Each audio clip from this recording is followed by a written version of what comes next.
Imagine opening your pantry and finding only flour, water, and maybe a little lard. No fresh meat, no fruit, no sugar. Now imagine having to feed an entire family with that. For weeks, for months, for years. Between 1929 and 1939, the United States lived through the worst economic crisis in its history, the Great Depression. Unemployment reached 25%, banks collapsed overnight, and millions of families lost everything. But our grandparents didn't give up. They improvised, invented, and transformed almost nothing into something edible. Today, we're going to explore 15 authentic meals that were served on American tables during that dark period. These weren't gourmet dishes. They were survival dishes. But they hold stories of resilience, creativity, and human dignity in the face of collapse. Get ready for a time travel that will touch your stomach and your heart. Let's start with the most basic of all, potato and water soup. At the height of the Depression, between 1932 and 1933, the potato was one of the few foods that remained relatively accessible. Farmers could grow it with few resources, and it stored well. For millions of unemployed urban families, it was literally the difference between eating or starving. The recipe was brutal in its simplicity. Potatoes cut into cubes, boiled in water with a little salt, when there was any. Some families would add onion if they were lucky. There was no meat broth, no milk, no butter. Just hot water, potato, and the attempt to fool the stomach. Mothers would serve this at dinner, calling it rich soup, to avoid demoralizing the children. After World War II ended and the economy recovered, this recipe almost completely disappeared from American kitchens. Today, you can find variations of it on modern healthy eating blogs called detox soup. But back then it was just liquid poverty in a bowl. From a nutritional standpoint, a medium potato contains only 110 calories, but offers vitamin C, potassium, and fiber. Families who survived on potatoes alone avoided scurvy, but suffered from severe protein malnutrition. Children of that generation grew, on average, 2 centimeters shorter than previous generations. Potato soup kept people alive, but it didn't keep them full. And when hunger really hit, families needed something more substantial, something that would fill their stomachs for longer. That's when they discovered they could make bread without the most expensive ingredients. Cornbread without eggs or milk. Eggs and milk became luxury items during the Depression. One egg cost the equivalent of an hour of manual labor when work was available. Dairy farms drastically reduced production, and what reached the cities had prohibitive prices. Housewives had to reinvent centuries-old recipes, eliminating ingredients that were previously considered basic. Depression cornbread used cornmeal, wheat flour, baking powder, salt, water, and if available, a little lard or saved bacon grease. The texture was dense, crumbly, nothing like the fluffy cornbread we know today, but it was substantial. It filled the stomach, and when toasted in a skillet with a little fat, it even became tasty. Many families made this bread once a week and ate slices of it at every meal. Breakfast? Cornbread with sweetened hot water. Lunch? Cornbread crumbled into thin soup. Dinner? More cornbread. The monotony was desperate, but maintaining the dignity of having bread on the table was psychologically essential. Chemistry is interesting here. Baking powder, even without eggs, releases carbon dioxide when heated, creating small air bubbles in the dough. It wasn't a marvel of texture, but it was technically bread, and that mattered. Having bread meant you hadn't lost everything yet. But even with bread on the table, families dreamed of something sweet, something that reminded them of better days. And from that desperate nostalgia was born one of the strangest creations of the era, a cake that defied all the rules of baking. Wacky cake, boiled water cake. Yes, you read that right, boiled water cake. In 1933, even sugar became scarce and expensive. Butter, don't even talk about it. Eggs were a distant dream. But people still wanted to celebrate birthdays, still wanted to feel a little sweetness in life, literally. The recipe for this cake is fascinating and disturbing at the same time.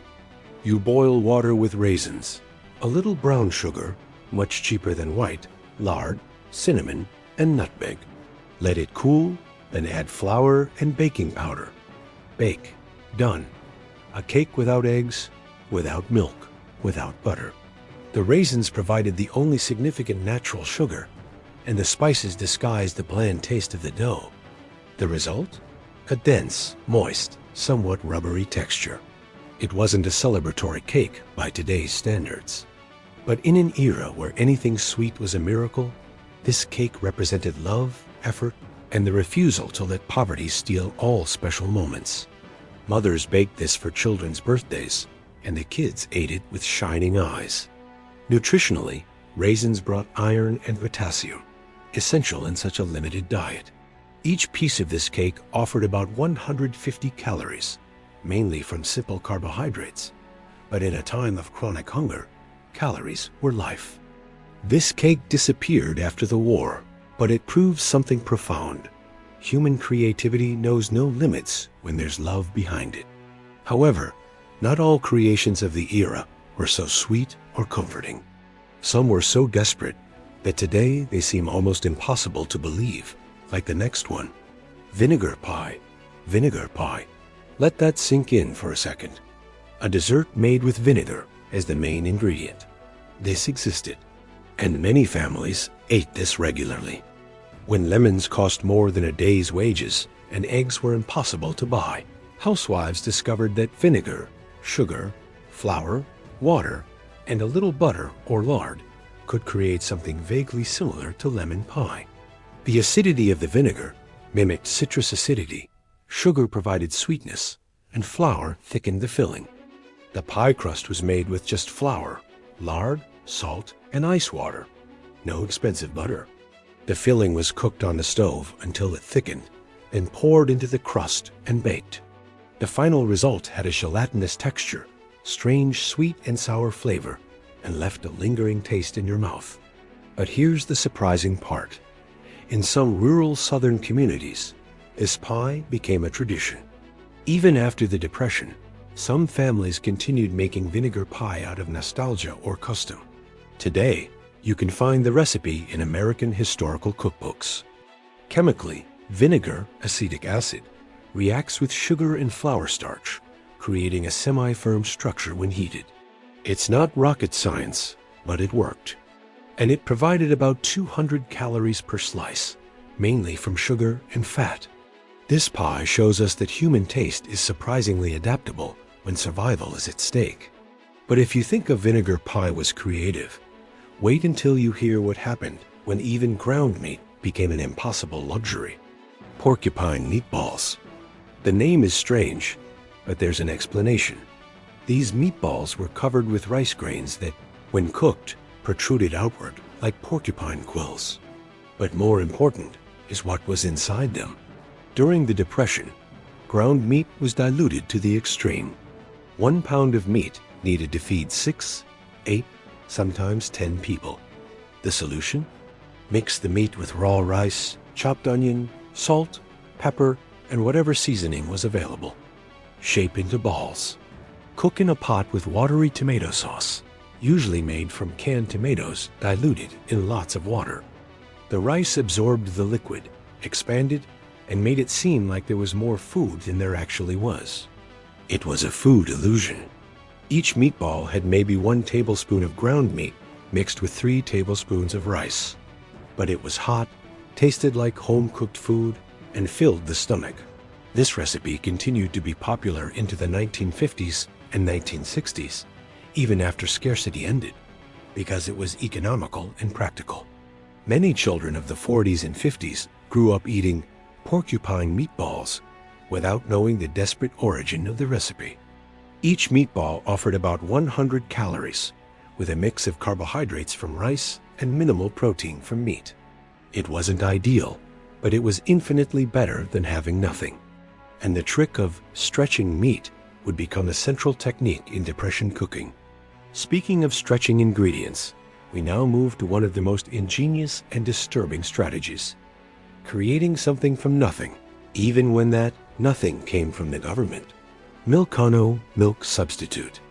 When milk became inaccessible to most families, the American government began distributing something called Milcano through assistance programs. It was a powder made from finely ground corn, mixed with powdered skim milk and some added minerals. You mixed this powder with water, stirred vigorously, and obtained a white liquid that vaguely resembled milk, but with a strange sweetish taste and slightly grainy texture. It wasn't milk. Everyone knew it. But it was what there was.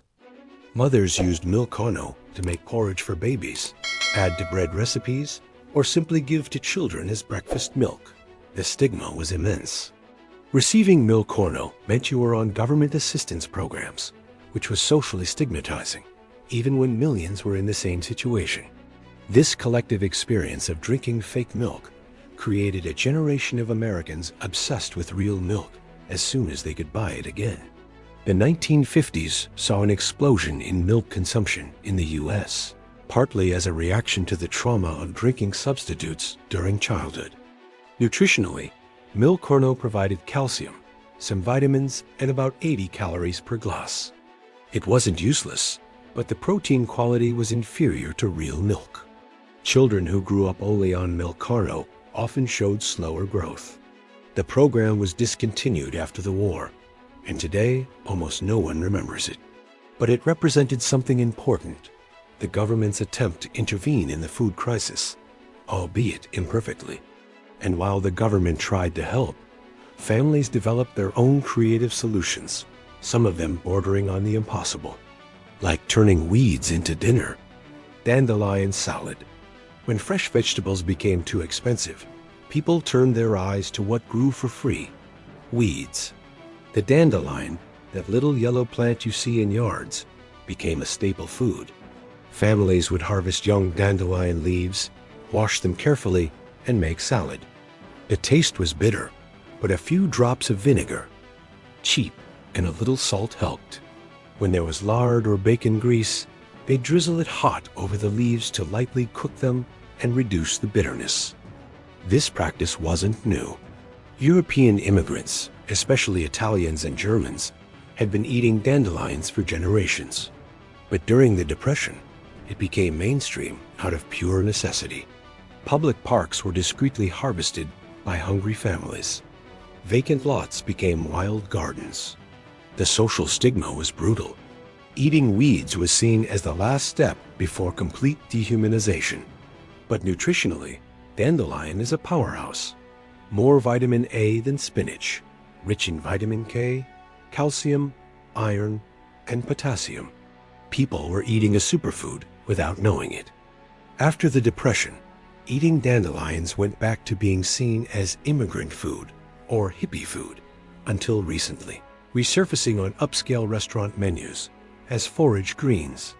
Same plant, radically different contexts.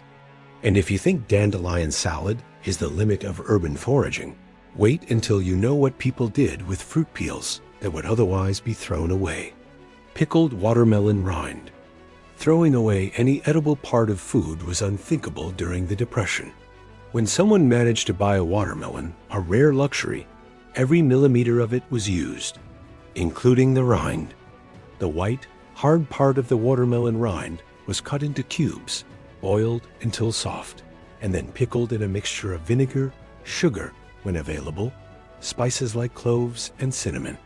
The result was a sweet and sour preserve, crunchy, that lasted for months. It served as a side dish for meals, a snack between meals, or simply something to chew on when hunger struck. The taste was strange, the texture a bit rubbery, but it was food, and food was not wasted. This practice comes from southern United States traditions, where preserving and not wasting was cultural long before the Depression. But during the 1930s, it spread throughout the country. Recipe books of the time dedicated entire pages to how to use peels, stems, and inedible parts of food. Watermelon rind contains citrulline, an amino acid that helps with blood circulation, plus fiber and small amounts of vitamins. It wasn't especially nutritious, but it added volume to the diet and provided the psychological sensation of having eaten something. Today, making pickled watermelon rind is considered artisanal, vintage, almost charming. But back then, it was simply not starving. And speaking of not wasting anything, if families could preserve watermelon rinds, imagine what they did when they actually got their hands on meat, even if it was the cheapest kind available, fried bologna. When fresh meat was impossible, cheap processed meats like bologna became the only source of animal protein. And even then, they were used with extreme moderation. A single slice of bologna was cut into 4 pieces, quickly fried in a dry skillet, no additional oil. The fat from the bologna itself was enough, and served over bread or with potatoes. A family of 6 would split maybe 3 or 4 slices for the entire dinner.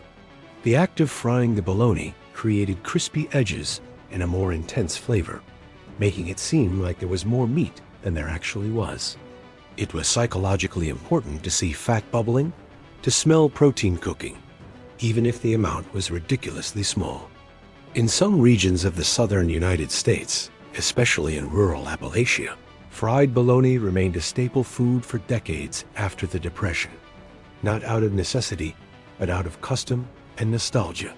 Today, it's considered regional comfort food. Nutritionally, bologna is problematic, high in sodium, saturated fat, and preservatives. But during the Depression, those concerns were irrelevant. Calories and protein were what mattered. One slice offered about 90 calories and 3 to 4 grams of protein. Fried bologna symbolizes something important: how emergency foods can transform into cultural traditions. But not all Depression meals achieved that status. Some were so associated with suffering that they disappeared completely, especially the ones that carried political resentment in their very name. Hoover stew. This dish is named after Herbert Hoover, the U.S. president when the 1929 crash happened. People, bitter and hungry, named their miserable meals after him as a form of silent protest. Hoover stew was made with cheap macaroni, hot dogs cut into pieces, canned tomatoes, and canned beans, all cooked together with water. It was a confusing mixture of flavors and textures, nothing harmonious, but warm and substantial. Each family had their version, depending on what they could get. Some substituted hot dogs with bologna. Others used rehydrated dried beans instead of canned. The principle was the same: mix everything you have in a pot and call it a meal. The name carried political resentment. Hoover had promised prosperity and was seen as ineffective in the face of the crisis. Eating Hoover stew was a daily reminder of who was in charge when everything collapsed. It was a way to keep anger alive, even if silently. Nutritionally, it was better than many other options. The pasta provided carbohydrates. The beans brought protein and fiber. The hot dog, even being processed, added fat and animal protein. A bowl offered about 300 to 400 calories. After Franklin D. Roosevelt's election in 1933, the dish gradually changed names in some regions, but the basic recipe remained. It was too cheap to abandon. And this tendency to keep simple, cheap recipes leads us to the next item, perhaps one of the most iconic of all Depression-era meals. Chipped beef on toast. Shit on a shingle was the colloquial, vulgar but honest name that soldiers gave this dish during and after World War II. But the recipe was born in the Depression. Dried beef, dehydrated and salted beef, was cheap and lasted indefinitely. You rehydrated it, cut it into thin strips, and made a basic white sauce with flour, water, or diluted milk, and a little fat, served over toast or stale bread. The meat was incredibly salty, almost inedible without the sauce. The sauce was bland, watery, with grainy texture, but together they created something minimally palatable. And more importantly, it was easy to make in large quantities to feed many mouths. Large families, especially in rural areas, made this 2 or 3 times a week. It was predictable, boring, but reliable. You could always make chipped beef on toast with basic stock ingredients. Each serving had about 200 calories and offered 10 to 12 grams of protein from the dried beef, something valuable in diets chronically poor in protein. The excess sodium was problematic, but again, it wasn't a concern at the time. Interestingly, this dish became so associated with hard times that it practically disappeared from American tables after the 1950s. Nobody wanted to be reminded of the Depression every time they sat down for dinner. But while some foods disappeared because they reminded people of suffering, others vanished because they were simply too bizarre to survive in better times. Water pie. Yes, water pie. It's not a metaphor. It's literally a pie made with water as the main ingredient. The recipe: you make a simple pie crust with flour, lard, salt, and ice water. Bake the crust until crispy. For the filling, you mix water, sugar, flour, a little melted lard, vanilla extract, if you have it, and bake it all together until it creates a kind of custard. The final result was a pie with gelatinous texture, slightly sweet taste, and a ghost flavor of vanilla. It wasn't good. Nobody pretended it was.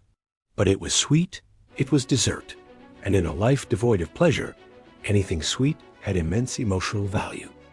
Mothers made water pie for birthdays when there were no ingredients for anything better. Children knew it wasn't real pie, but they ate it anyway, grateful for any attempt at celebration. It was dignity in the form of dough. Nutritionally, it was almost useless.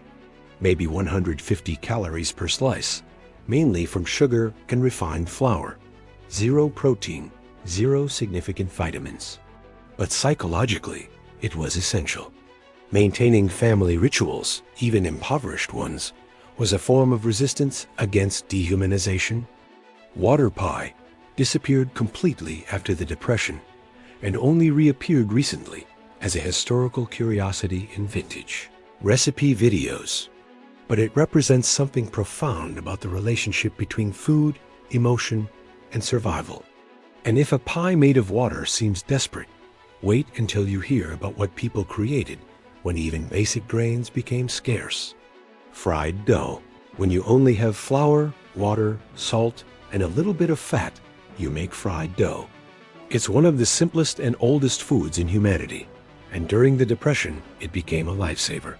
You mix flour with water and salt until you form a pliable dough, divide it into pieces, stretch it thin, and fry it in very hot fat, bacon grease, lard, or whatever oil was left over.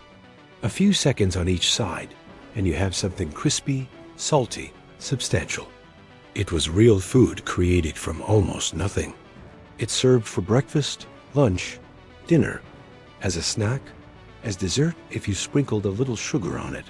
It was infinitely versatile because it was infinitely simple.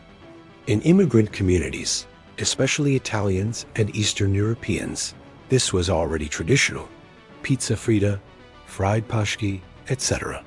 But during the Depression, it became American mainstream. Popular fairs and circuses sold fried dough for a few cents, giving poor people the feeling of participating in something festive. Each piece of fried dough offered about 120 to 150 calories, mainly from refined carbohydrates and fat. It's not healthy by modern standards, but it was pure energy in an era where calories were the difference between living and dying. Fried dough never completely left American culture. Today, you find variations of it at festivals and fairs, called funnel cake, fried dough, elephant ears. Same base, radically different context. But while fried dough at least tasted good, there was one Depression staple that nobody enjoyed, yet millions drank every single morning. Hot water with sugar. It wasn't tea. It wasn't coffee. It was literally hot water with a little bit of dissolved sugar. And millions of American children drank this for breakfast during the Depression. When milk, coffee, and tea became inaccessible, sweetened hot water was the alternative. It provided warmth, a touch of sweetness, and the illusion of drinking a real beverage. Mothers would boil water, add the minimum amount of sugar possible to have some taste and serve it in mugs as if it were normal. Children who went to school, having only drunk sugar water for breakfast, often fainted in the middle of class from hypoglycemia. Teachers knew what was happening, but couldn't do anything. Some kept cheap crackers on their desk for emergencies. This practice was humiliating. Families who served sugar water knew they were failing to provide the basics, but it was better than plain water. At least it had some calories. At least it wasn't completely empty. A cup of water with a teaspoon of sugar offers about 16 calories. It's insignificant. But in a time where every calorie counted, even that had value. And psychologically, maintaining the ritual of drinking something warm in the morning preserved a fragment of normalcy. This practice disappeared completely as soon as conditions improved. Nobody ever admitted to doing it voluntarily. It was a secret shame shared by an entire generation. And that shame extended to the final item, perhaps the most symbolic of all, a recipe that taught people that sometimes survival requires sharing what little you have. Stone soup. Stone soup is based on a folktale, but during the Depression, it became literal reality. The idea was simple. You put a clean stone in boiling water and pretend you're making soup. Each person adds what they can. Someone brings a carrot, another an onion, another a bone, another some potatoes. Eventually, you have real soup. The stone has no nutritional value, but it's the social catalyst that makes people contribute together. This practice happened in rural communities and urban camps of unemployed people called Hoovervilles. It was a way to share resources without directly admitting you needed help. Everyone pretended they were just contributing to the stone soup experiment. The psychological aspect was fundamental. Instead of begging, you were participating in a collective project. It preserved dignity while ensuring no one went hungry alone. It was genius in its simplicity. Nutritionally, it depended entirely on the contributed ingredients, but generally resulted in something substantial because it was the result of multiple donations. And more important than the calories was the sense of community and mutual support it created. Stone soup disappeared as a literal practice, but remains as a powerful metaphor. Sometimes, all we need is a starting point for people to come together and create something greater together. And this lesson brings us perfectly to the end of our journey through these 15 meals that our grandparents ate to survive the hardest times in American history. 15 meals. Some creative, others desperate, all necessary. We looked at potato and water soup, fried bologna, vinegar pie, eggless cornbread, butterless cakes. We saw people eating dandelions from parks, pickled watermelon rind, fried dough, sugar water. We saw families sharing soups made from collective contributions, using stones as symbols of hope. What do all these recipes have in common? Resilience. Each one represents a refusal to give up, to let hunger win, to allow dignity to be completely destroyed. Our grandparents didn't have much, but they had creativity, community, and fierce determination. Here's what impacts me most. These people weren't different from us. They weren't genetically stronger. They didn't have superpowers. They were ordinary people facing extraordinary circumstances, and they survived. Many of them lived to see their children and grandchildren grow up in abundance they never imagined possible. Today, we waste about 30 to 40% of all food produced in the United States. We throw away stale bread, vegetable peels, yesterday's leftovers. I'm not saying we should go back to eating water pie or vinegar pie, but maybe we should remember that the food we casually waste would be priceless treasure to our grandparents. The Great Depression ended. The extreme scarcity passed, but the lessons remain. Creativity is born from necessity. Community saves lives, and dignity doesn't depend on abundance. It depends on how you face difficulty.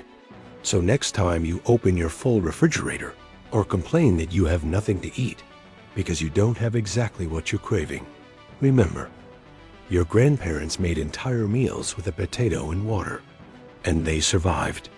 And you're here because of that. If this video made you think, if it made you feel gratitude, or if it simply taught you something new about history, leave your like. Share it with someone who needs this perspective. Subscribe to the channel for more content about history that really matters. And tell me in the comments, did you know any of these recipes? Did your grandparents tell you stories about what they ate during hard times? Let's keep these memories alive, not to glorify suffering, but to honor resilience. Until the next video, and thank you for watching until the end.